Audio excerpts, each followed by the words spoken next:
Today, I have a very, very special person speaking to me, and we will talk about the subject matter, loosely speaking, about how to be visible today. But before we know how to be visible today, the first question, as for all the guests, who are you? Hi, Jason. Thank you so much. My name is Juliette Stapleton. I'm known as the profitable visibility strategist. I just like calling myself a guide. I'm here to guide people, to show them how they can be more visible in spite of all the fears, limiting beliefs, or reservations they have, because it's a beautiful world out there and it deserves for your light to be in this world, to be seen in this world. So this is pretty much who I am and what I do, and everything, all these little strategies and all the little things in the business, it all evolves around this empowerment. Awesome. This is such a current topic. I cannot think of any more current topic than right now, in a world where one could be doing the most amazing things, but if nobody knows about it, and if you're not visible in the world with your service or product or whatever you're doing, it simply just fades away into nothingness. So how did you end up in this world, Juliette? It's a great question. And actually, what you just said about visibility is all valid, but there is the opposite side of why you may want to really consider being visible, especially using the internet, social media, this sort of virtual reality. This is pretty much what I'm doing. In my story, I'm from Estonia, from Tallinn originally, but 20 years ago, I had a calling to move west, and I went west. So I went west, I lived in London for a year, and then somehow life brought me to Ireland. And here I got stuck. I got stuck for 20 years. That's how it felt to me. I felt like from the moment I arrived, I did not like it. And then for the whole 20 years that I was here, that was the feeling. And it's not really good. And for a lot of people in the world, their environment is so important. People who are around them are so important. Some of them don't understand that the reason why some things are not falling into place or feel like a push and not like ease or flow is because they're in the wrong environment. And I think I'm definitely one of those people. So what happened over the years is that no matter what I was doing, no matter how brilliant I was at what I was doing, I've never been recognized. I've never felt like people understand me or even having any will to even accept me and understand me. I always felt like an outsider. And it felt like a struggle. There was some time where I felt like I'm falling into a bottomless pit and there is just no bottom. And the weight of the world is on my shoulders. Not a great feeling, to be honest with you. Life doesn't have to be hard. Life is not hard. It's only the way we perceive it. That's how your life will be. And it was somewhere around 2014. I already started my own business in 2012. I had a little small digital marketing agency and I was working with local businesses. I ended up living in a very small rural location in the southeast of Ireland. So small location, small town. I'm from a capital city. I have a different mentality, so I kind of didn't feel like I was speaking the same language. Plus, I'm a foreigner in a strange land, and I'm a woman who is trying to build a business on myself. There was so many things to add to that imposter syndrome that I was suffering from. But the thing is that I've realized one day that it's actually up to me to change that environment. And I started thinking about how come that when I lived in different places, I had been a different, not that I was a completely different person, the core always changes, but I also someone who allows my identity to change as well. So I started focusing on this, and this was exactly it for me. So I could not feel good about who I was, where I was, with whom I was, because I was in a wrong context. And for me, in 2017, it became so acutely strong, in my life that I just felt like I have to do something. And my intuition said, there is internet that you love, and I absolutely love the idea that we can connect in the world.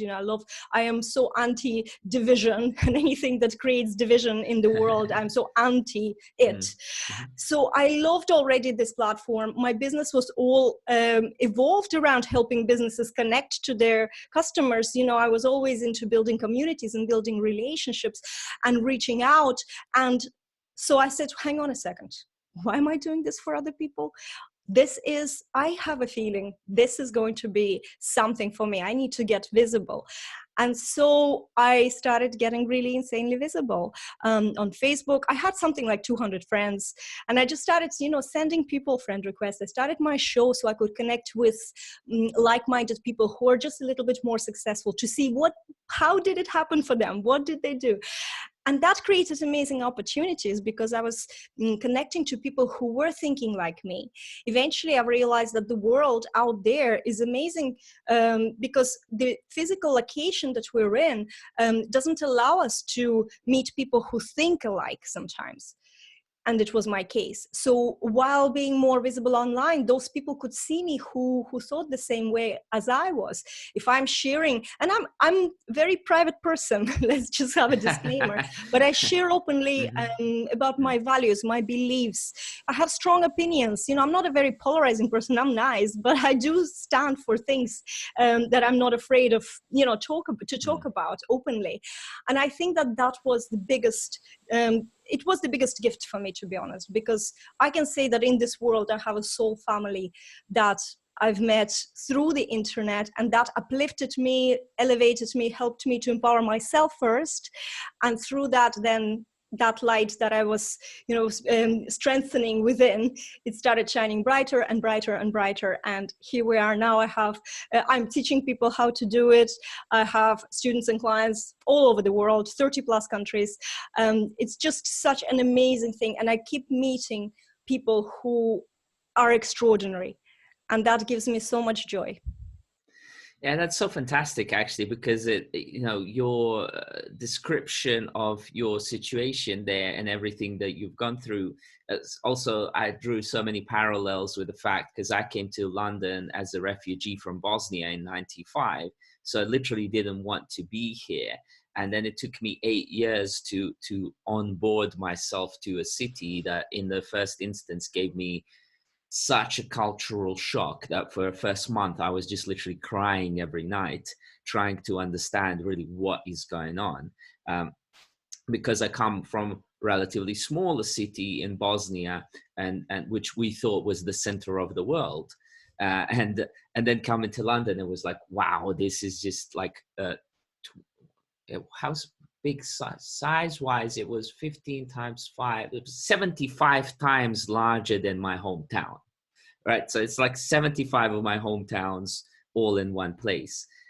So crazy. But at the same time, as soon as I got access to the internet, I started connecting and reconnecting with a whole bunch of Bosnian people that I'd inevitably lost touch with during the war. And some of them ended up in US, some in Germany, some in Sweden, some in all over the place. And for me, it was very natural to be reconnecting the broken communities way back from mid-90s. And today, what else can be natural than continuing to do that? It's just that now we actually know what we're doing, as opposed to before just kind of clicking random things. I remember there was AOL chat rooms, and that was like the most broken product in the world, but we still managed to actually connect with a whole bunch of cool people and do things together online. And what I really like as well is that you said about you are a private person, but you choose to share a lot of things that you choose to share. So talk to me a little bit about that, because I've met a number of people who have said to me, Jason, how do you have the strength and courage to share everything about yourself. They don't understand. I'm not sharing everything about myself. So talk a little bit about that. I love this question, and it's really in the heart, because people have an idea that the world out there, that's, if you look at that webcam, and the world out there on the other side is a hostile world, which is fine, that's how our brains are wired to be. We're made to expect danger. If we don't know what's out there, our brain will say, okay, hang on a second, we need to keep you safe. So I understand it's a natural thing. However, there's a big distinction between private things and sharing and a message, and people who are leaders and who are here to share something. Not everybody is here to just go have breakfast, go to work, come back, and go to sleep. Some people are here to be observed by others, and some people have a calling inside to talk, to say, to show, to guide, to share. And I think that this is what it is about with me. And I'm a very self-reflecting person. I always, instead of punishing myself, which where my brain would love to do and say, you are like this, you are attention seeking, you are this and that. No, not at all. In fact, I don't like attention. I prefer sitting in the corner and nobody talks to me.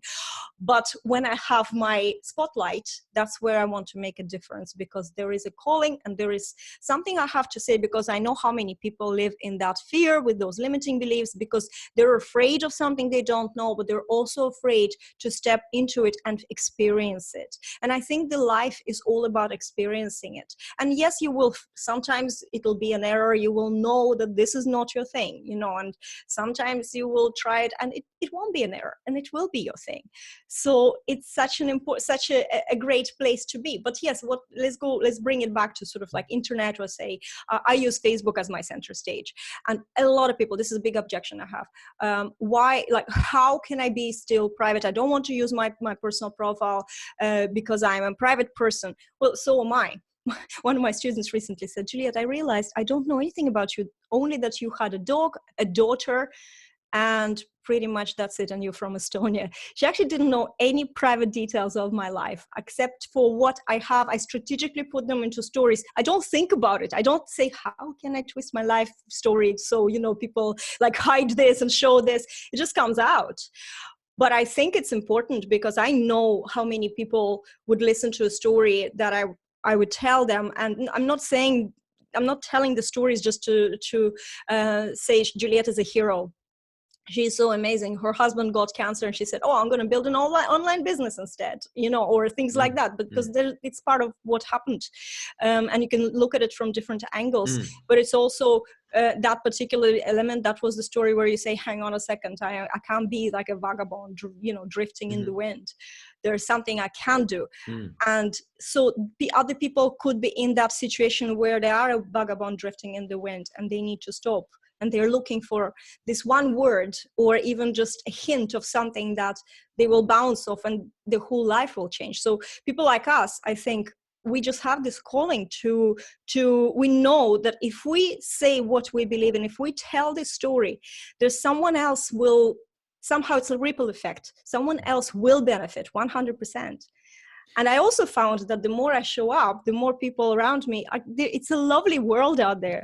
There will be 99% of people who love you, and then 1% of people who maybe they don't like you. But usually, why am I saying 99% and 1%? Because of course it's not like that in general, but people who are not interested in us, there's so much information online, there's so much noise. We kind of think that, the world spins around us, but no, people are so distracted. They don't care about us. There will be somebody who we maybe trigger.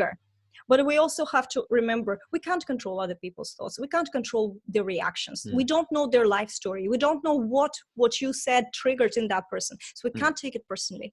It's up to them. It's for them. Like, it's their thing. It's not your thing.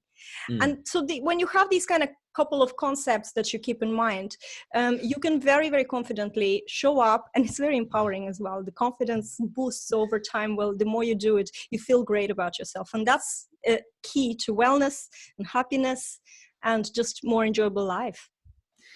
Totally. I think everything that you're saying there is just such a nice summary of things that just true and that apply to everyone. And this is something that I've been fascinated by, certainly in the last 3-4 years. How can I document things that are applicable to everyone, no matter what context and no matter what time and ability for them to access technology, or whether they're running a business or have a family or working somewhere or even not working, and so on.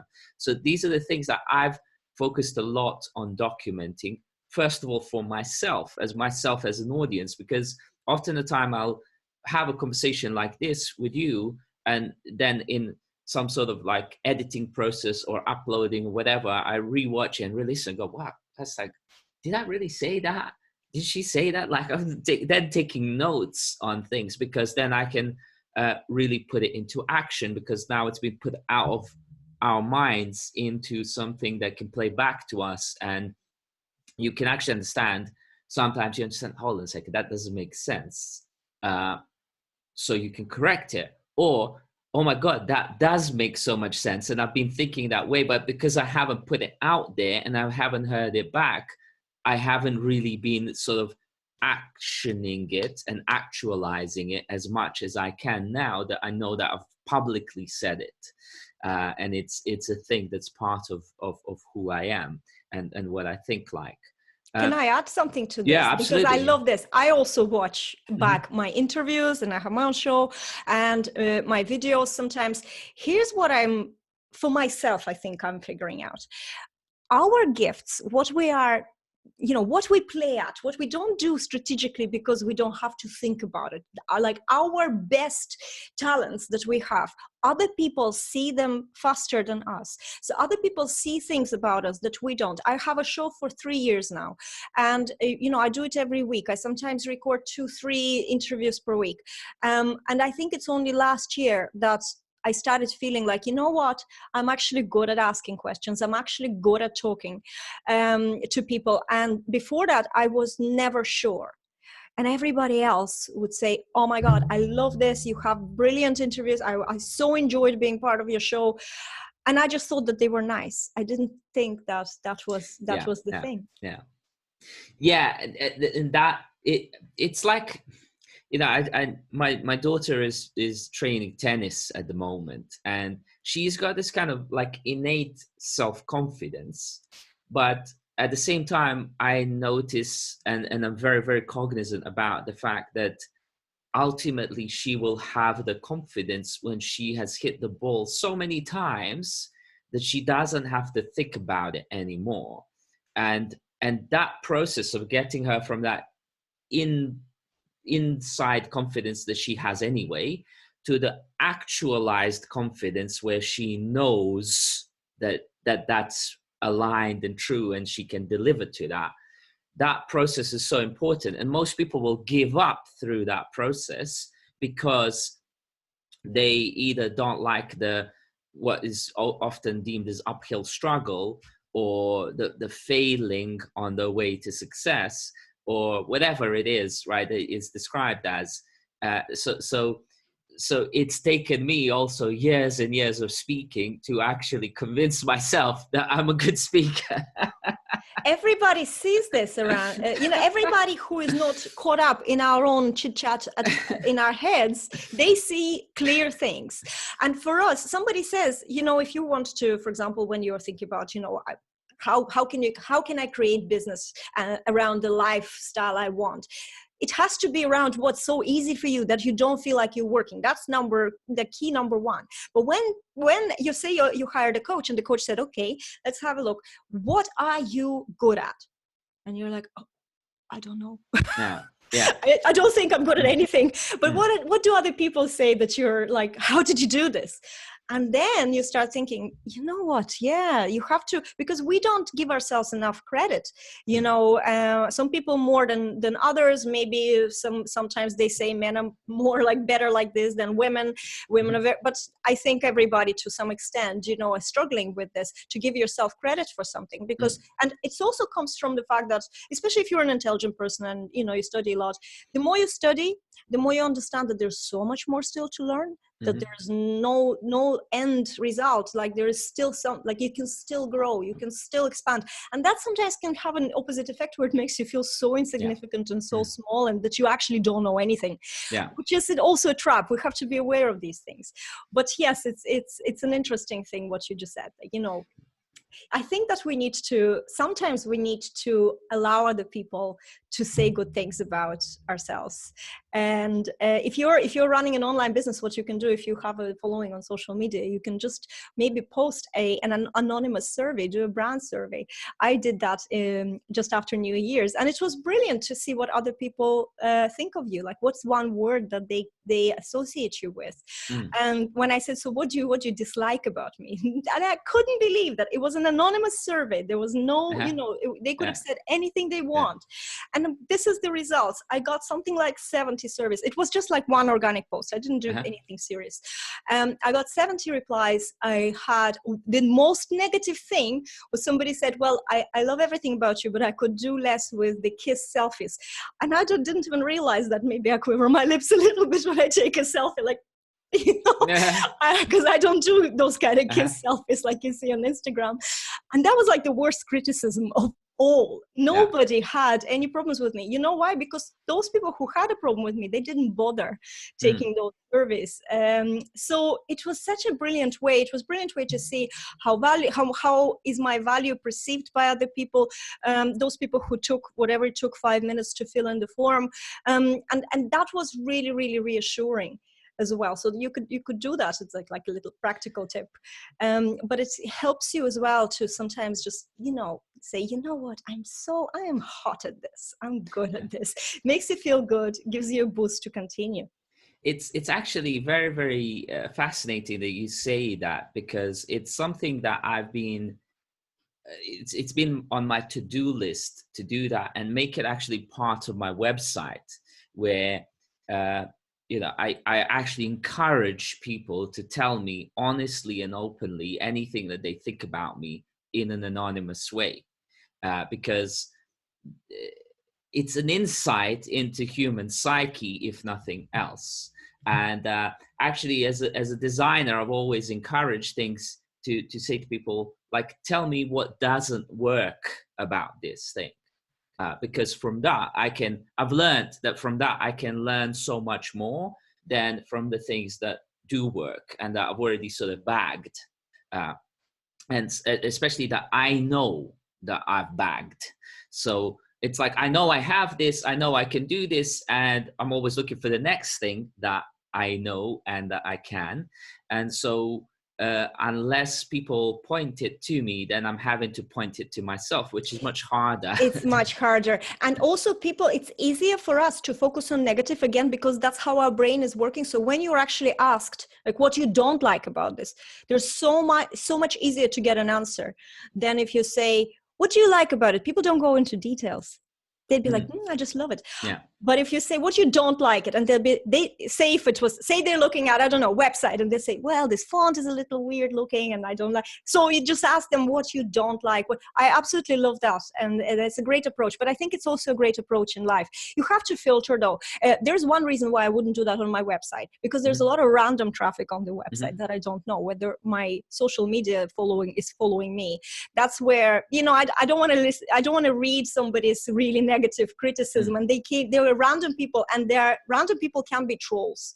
Where, you know, if it's your following, what kind of warmer leads your email list, then you get a more objective, you know, or maybe it's subjective, but I don't care. You know, I want to hear good things about myself because I'm not telling them enough to myself.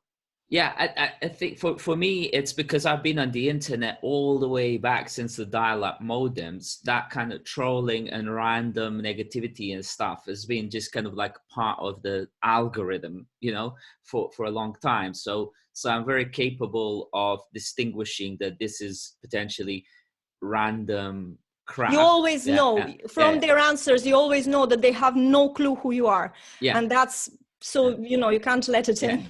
Yeah. But also, weirdly, it's a potential inspiration, right? Because like at the moment, I'm writing this book called Living with Integrity, which is like the patterns like best practice things that I would advise to everyone. And in many respects, I'm doing this as a father of 2 children who kind of never really had parental advice, as in, sit down here, let me tell you what I found to be the best practices. Now you can take this or leave it, right? But probably take it because it worked for me.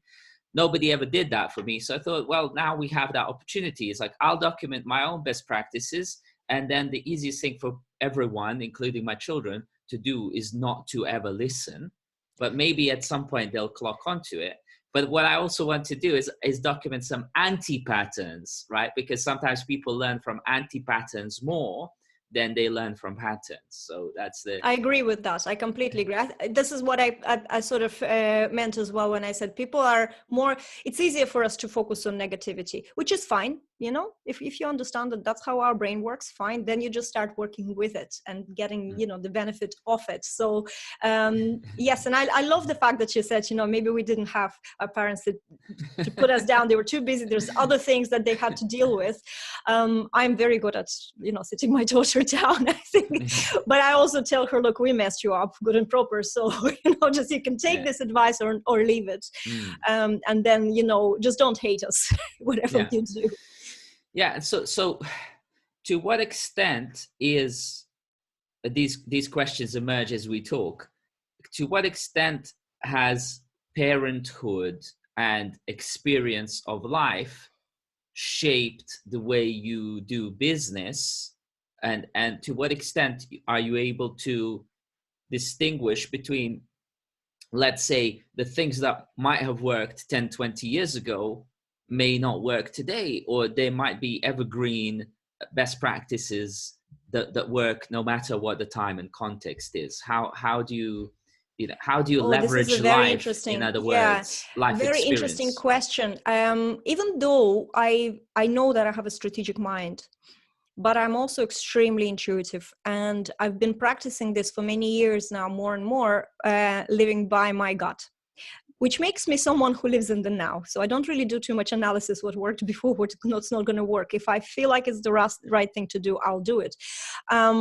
With my parenting, I'm, you know, I tend to lose a couple of viewers and listeners because I have a very unorthodox approach to parenting. So, for example, when my baby was a very small baby, and, you know, as say around 6 months, they test us, you know, they test, because not every time the baby is crying, it's hungry or in pain, or, you know, there is a lot of time where it's just trying to communicate and gets frustrated because it can't speak, you know, and it can't communicate. And I think that intuitively I felt that very much. So with my daughter, there was a time where I had to completely cold turkey train her to say, take a nap, that I'm not going to be rocking her, I'm not going to be doing anything. I don't remember who, it's an approach, and I'm so dyslexic with names, so I can't ever drop any names except for my own. Me too. But there is an approach where you come in, you know, you train the child to respect your boundaries in a very loving way. So you put the child to cot, it starts crying, you come in every 3 minutes first, you don't look them in the eye, because you should never look, you know, babies and animals in the eye. They will manipulate you. So you don't look them in the eye, you give them a kiss, you put them down, you leave the room, you know, and you do it at very kind of short intervals first, and gradually you break them down. So from a child who was screaming off the top of her lungs and was trying to push my boundaries, literally within probably a week and a half, we were in the scenario where I'd put her into cot, say 2:00 during the day, and I leave, and that's it. So 10 minutes later, I'll come in and my daughter's asleep. There was a lot of things to do with boundaries at the very early age that I instilled naturally, just like this with my daughter. And yet, I'm yet to meet a family, and I'm just going to say that honestly, not bragging, who has such close relationships, so intimately close, trusting relationships with respecting each other's boundaries, and it's a two-way street. You know, I completely respect the privacy. I don't, you know, barge in. You know, there is never nothing like that, and yet there is no disconnect.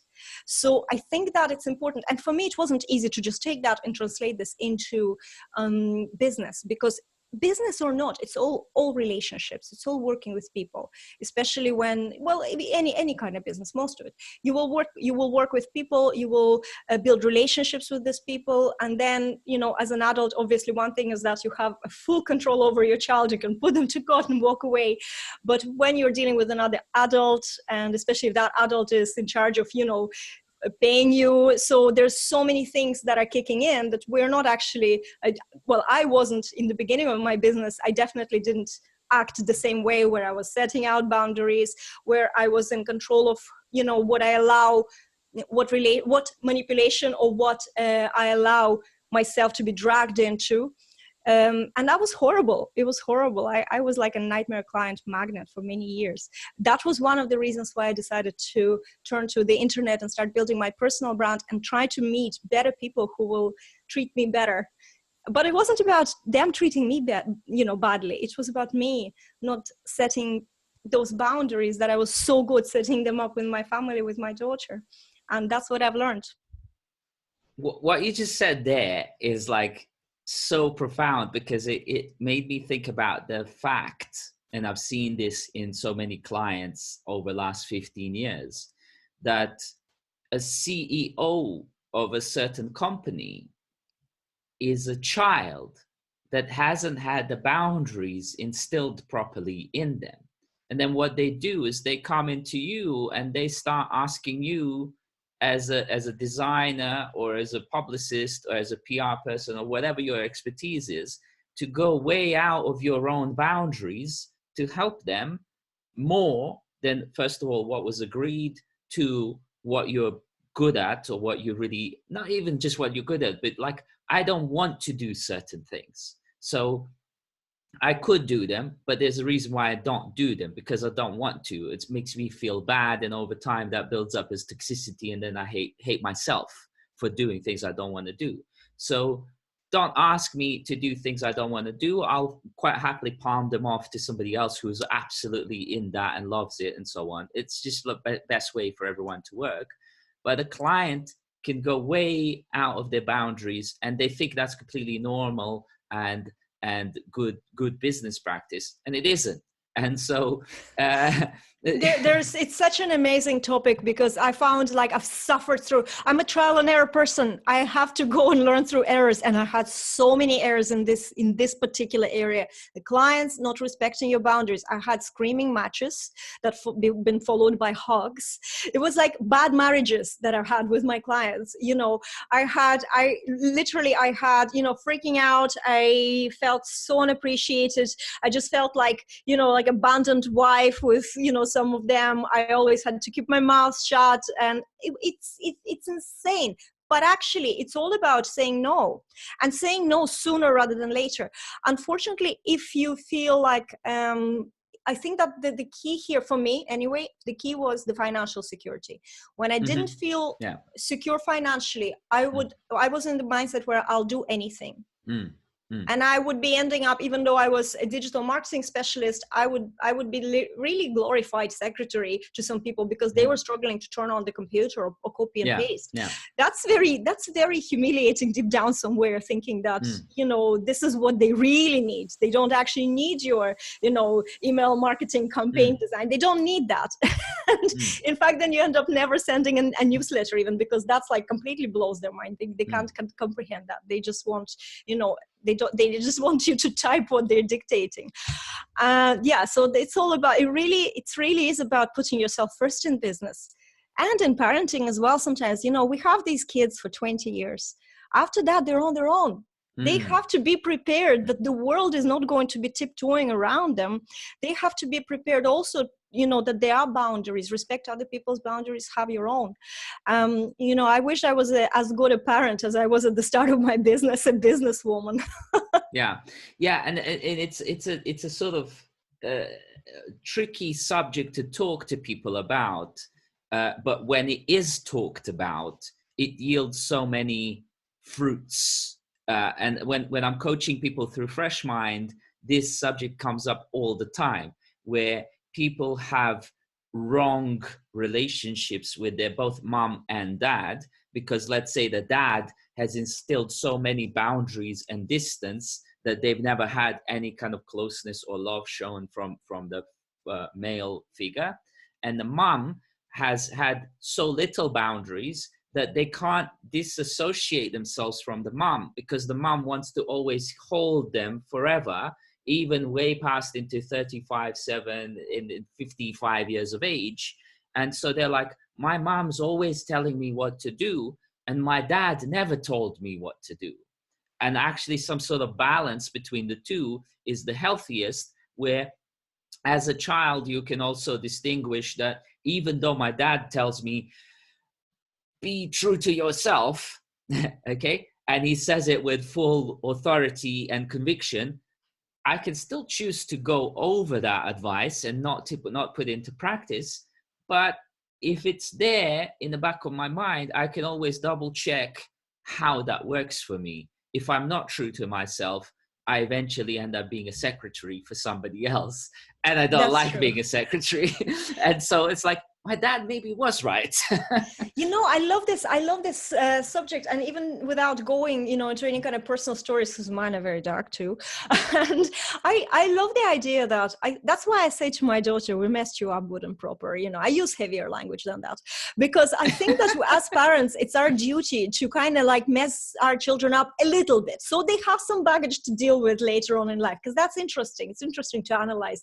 But I think that at the end of the day, you know, we are all raised by humans, and humans are not perfect. Every parent will have, even no matter how I'm saying to you, I'm such a good mother. There's a lot of things that I'm sure my daughter would have said that, you know, could have been different, but that's okay, because her goal in life is to forgive me, just like my goal in life is to forgive my mom and dad who didn't do, and I know that they didn't do their job well, because their mom and dad had also issues, and then also there's other people in our lives. So because we're all humans, I think that this is I love this. I love trying to understand why, not blame. And I know that, you know, some people, even there's people in my family, and they would be so concerned about feeling a victim to their parents that there is even more disconnect now between them and their parents, which is tragic, because the parents are not getting any younger, and it's a waste of time to spend your time feeling sorry for yourself, instead of just, you know, letting it go, forgiving. Whatever happened 40 years ago, we can't change. So but we can start anew, we can start afresh.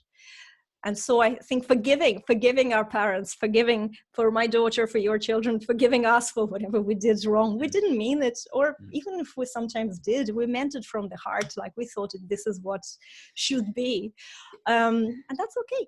Yeah, we always did our best, and it's tricky for our children, or even for our clients. In some sense, clients are children of some sort. I love that. It's true.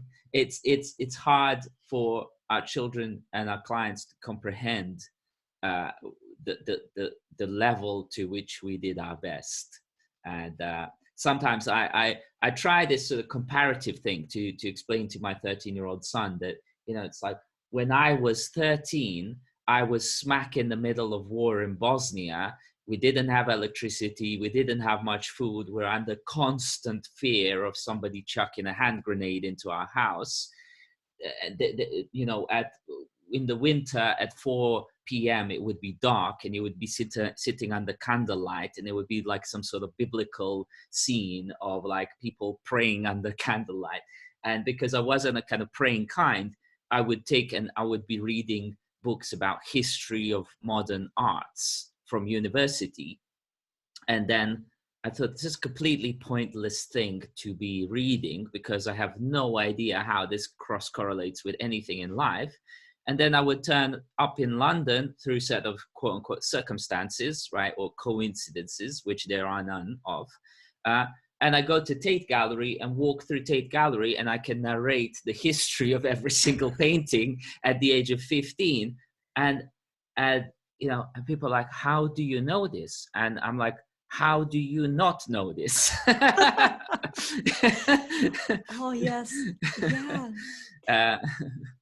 So, but how can your, like, because this is all about circumstances, so in a way our stories become tales for our children, you know, that we tell them, and because their context is so different. And for them it's just like a story, a fairy tale that's so hard to relate because they haven't been in that moment and experienced that. I was very lucky. Estonia was never at war. Even when Soviet Union broke down, we had like singing revolution. I have so many friends from former Yugoslavia that I can relate to the fear, having constant fear. We're probably the same age as well. So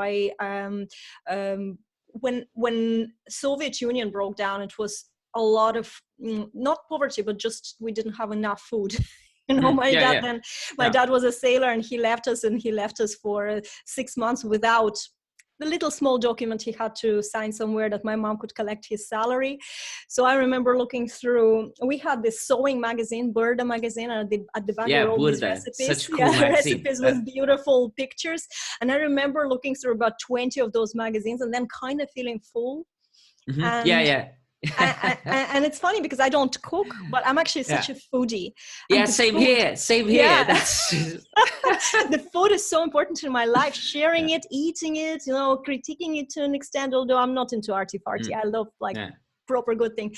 But if you think about where did it come from? My parents weren't foodies, or in any way we're not exposed to any kind of big cultural things, but wow. So it's interesting. I can talk about this for the whole day, honestly. It's such an interesting topic.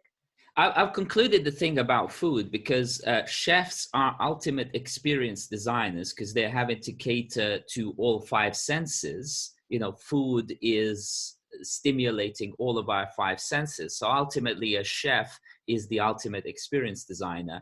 And we're fascinated by that because even though we don't cook, we're learning the lessons on how to present things, make it look nice, make it taste nice, make it sound nice, make it feel nice when you touch it, and so on. So that applies as a lateral transposition, as I call it. You can laterally transpose those best practices into presenting yourself, into designing a book, into designing a system, right? Because the reason why a lot of systems work so well is because they sound nice, they taste nice, they feel good, and all that kind of stuff.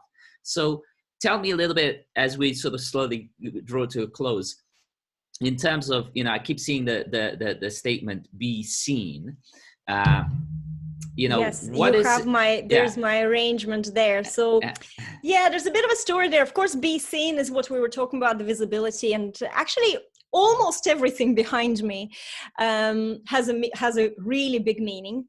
And then the rest is just for the visual for the show for visual show. But the funny thing is that there's a lot of things that came into the background that I have now that I didn't think they came in. As I said, I'm a splenic, I'm an intuitive person, so it comes in, I'm like, I have to have that. Like, for example, this butterfly, I was in the local supermarket and it was like 10 euros, and I said, that would look nice on my wall. Little did I think at that moment when I bought it, and I thought, great bargain. And little did I think that the transformation that the butterfly ultimately represents is not only what was happening to me, because it's there from pretty much when I started my visibility journey 3 years ago, but also what I help other people to do, because one of my superpowers is clearly seeing those people who are born to guide, to share. I see the light. They might have loads of limiting beliefs, but I see that and I help them transform from that cocoon that they've built around themselves into the butterfly. On the other side here, one of my archetypes, if you are familiar with brand archetypes or personal archetypes, is magician. So I am, again, transformation, all about transformation, all about intuitive third eye, that's exactly my third eye. And I just came across this little piece and I said, oh my God, this is me.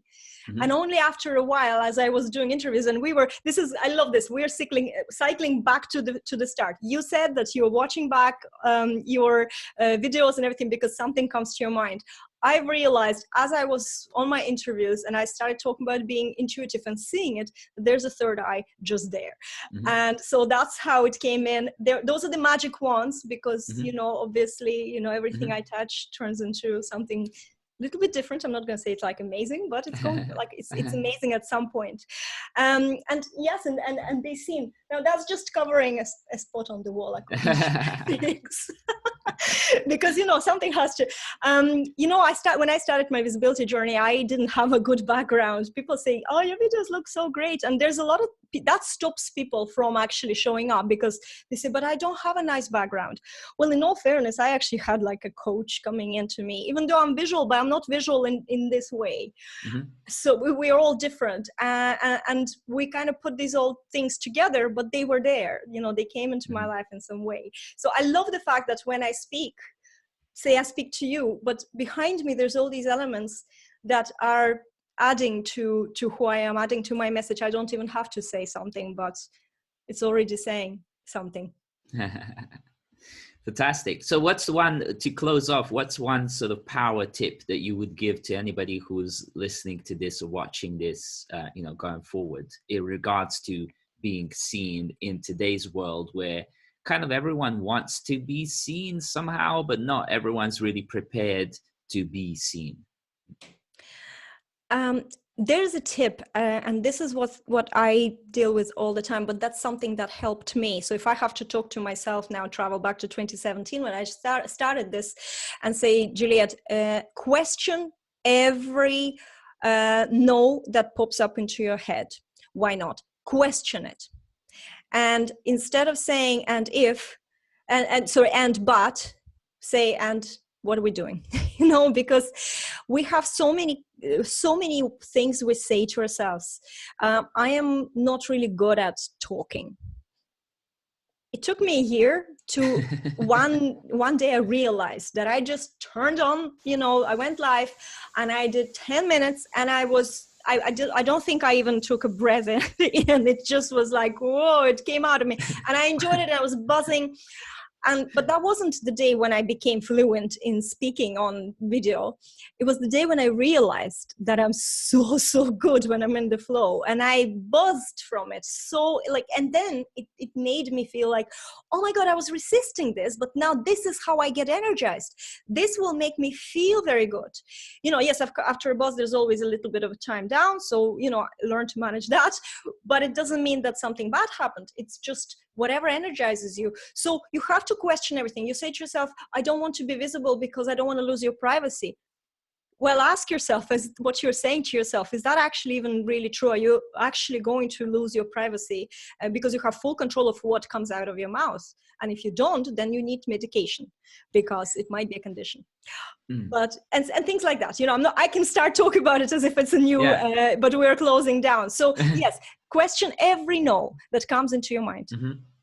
Yeah, that's very, very good. And it's a piece of advice that helps with lots of other things in life as well, which is